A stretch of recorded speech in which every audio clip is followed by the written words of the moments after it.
ओम नमः शिवाय। आइए दोस्तों, आज हम सभी चलते हैं महादेव के सोमनाथ ज्योतिर्लिंग, जो प्रथम ज्योतिर्लिंग के रूप में जाना जाता है। दोस्तों, आज हम उनकी कथा आप लोग के सामने लेके आ रहे हैं। श्री सोमनाथ ज्योतिर्लिंग प्रादुर्भाव पौराणिक कथा। दोस्तों, उस समय की बात है, शिव पुराण के अनुसार सोमनाथ ज्योतिर्लिंग भगवान शिव का प्रथम ज्योतिर्लिंग है। पुराणों में सोमनाथ ज्योतिर्लिंग की स्थापना से संबंधित कथा इस प्रकार है कि एक बार जब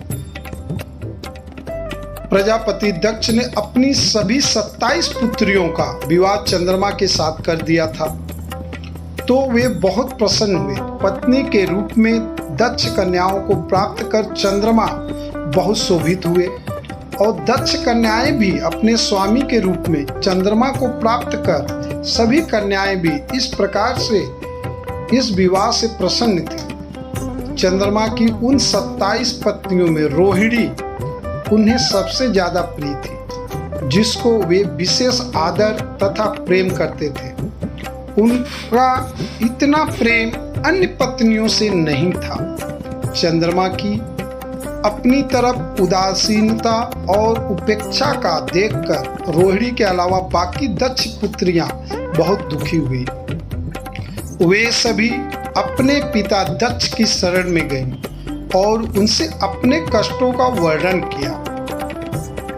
अपनी पुत्रियों की व्यथा और चंद्रमा के दुर्व्यवहार को सुनकर दक्ष भी बड़े दुखी हुए। उन्होंने चंद्रमा से भेंट की और शांति पूर्वक कहा, कला निधे, तुमने निर्मल व पवित्र कुल में जन्म लिया है, फिर भी तुम अपनी पत्नियों के साथ भेदभाव पूर्ण व्यवहार करते हो। तुम्हारे आश्रय में रहने वाले जितनी भी स्त्रियां हैं, उनके प्रति तुम्हारे मन में प्रेम कम और अधिक ऐसा सौतेला व्यवहार क्यों है? तुम किसी को अधिक प्यार करते हो और किसी को कम प्यार करते हो। ऐसे क्यों करते हो? अब तक जो व्यवहार किया है वह ठीक नहीं है, फिर अब आगे ऐसा दुर्व्यवहार तुम्हें नहीं करना चाहिए। जो व्यक्ति आत्मीय जनों के साथ विषमता पूर्ण व्यवहार करता है, उसे नरक में जाना पड़ता है। इस प्रकार प्रजापति दक्ष ने अपने दामाद चंद्रमा को प्रेम पूर्वक समझाया और चंद्रमा में सुधार हो जाएगा, ऐसा सोच प्रजापति दक्ष वापस लौट आए। इतना समझाने पे भी चंद्रमा ने अपने ससुर प्रजापति दक्ष की बात नहीं मानी। रोहिणी के प्रति अतिशय आसक्ति के कारण उन्होंने अपने कर्तव्य की अवहेलना की तथा अपनी अन्य पत्नियों का कुछ भी ख्याल नहीं रखा और उन सभी उदासीन रहे। दोबारा समाचार प्राप्त कर प्रजापति दक्ष बड़े दुखी हुए। वे पुनः चंद्रमा के पास आकर उन्हें उत्तम नीति के द्वारा समझाने लगे। दक्ष ने चंद्रमा से न्यायोचित बर्ताव करने की प्रार्थना की। बार बार आग्रह करने पर भी चंद्रमा ने अवहेलना पूर्वक जब दक्ष की बात नहीं मानी, तब उन्होंने चंद्रमा को शाप दे दिया। दक्ष ने कहा कि मेरे आग्रह करने पर भी तुमने मेरी अवज्ञा की है, इसलिए तुम्हें क्षय रोग हो जाए। दक्ष द्वारा शाप देने के साथ ही क्षण भर में चंद्रमा क्षय रोग से ग्रसित हो गए। उनके क्षीण होते ही सर्वत्र हाहाकार मच गया। सभी देवगण में तथा ऋषिगण में चिंतित हो गए। परेशान चंद्रमा ने अपनी अवस्था तथा उसके कारणों की सूचना इंद्र आदि देवताओं तथा ऋषियों को दी। उसके बाद उनकी सहायता के लिए इंद्र आदि देवता तथा वशिष्ठ आदि ऋषिगण ब्रह्मा जी के शरण में गए। ब्रह्मा जी ने उनसे कहा कि जो घटना हो गई है उसे तो भुगतना ही है, क्योंकि दक्ष ने निश्चय को पलटा नहीं जा सकता। उसके बाद ब्रह्मा जी ने उन देवताओं को एक उत्तम उपाय बताया। ब्रह्मा जी ने कहा कि चंद्रमा देवताओं के साथ कल्याण कारक सुप्रभात क्षेत्र में चले जाएं। वहां पर विधि पूर्वक शुभ मृत्युंजय मंत्र का अनुष्ठान करते हुए श्रद्धा पूर्वक भगवान शिव की आराधना करें। अपने सामने शिवलिंग की स्थापना करके प्रतिदिन कठिन तपस्या करें।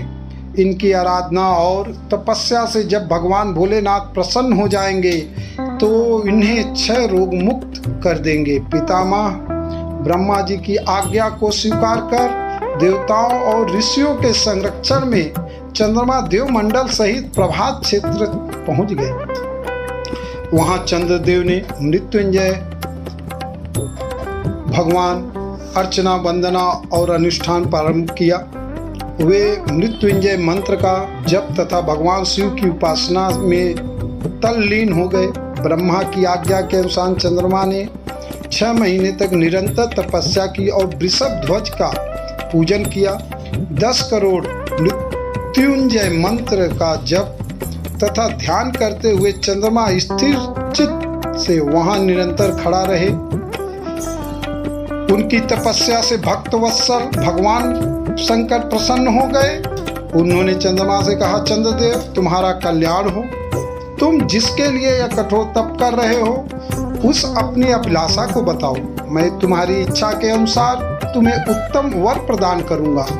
चंद्रमा ने प्रार्थना करते हुए विनय पूर्वक कहा, देवेश्वर आप मेरे अपराधों को क्षमा करें और मेरे शरीर के इस क्षय रोग को दूर करें। भगवान शिव ने तपस्या से प्रसन्न होकर चंद्रदेव से वर मांगने के लिए कहा। इस पर चंद्रदेव ने वर मांगा कि हे भगवान आप मुझे इस श्राप से मुक्त कीजिए और मेरे सारे अपराध को क्षमा कर दीजिए। इस श्राप को पूरी से तरह समाप्त करना भगवान शिव के लिए भी संभव नहीं था। अतः मध्य का मार्ग निकाला गया। चंद्रदेव तुम्हारी कला प्रतिदिन एक पक्ष में क्षीण हुआ करेगी जबकि दूसरी पक्ष में प्रतिदिन वह निरंतर बढ़ती रहेगी। इस प्रकार तुम स्वस्थ और लोक सम्मान के योग्य हो जाओगे। भगवान शिव की कृपा रूपी प्रसाद प्राप्त कर चंद्रदेव बहुत प्रसन्न हुए। उन्होंने भक्ति भाव पूर्वक शंकर की स्तुति की। ऐसी स्थिति में निराकार शिव की उनकी दृढ़ भक्ति को देखकर साकार लिंग रूप में प्रकट हुए। संसार में सोमनाथ ज्योतिर्लिंग के नाम से प्रसिद्ध हुए। हर हर महादेव शंभो। तो अगर आप सभी को हमारी एक कथा अच्छी लगी हो तो हमारे चैनल बसंत ज्ञान सागर को सब्सक्राइब कीजिए और वीडियो को लाइक और कमेंट जरूर करें। हर हर महादेव।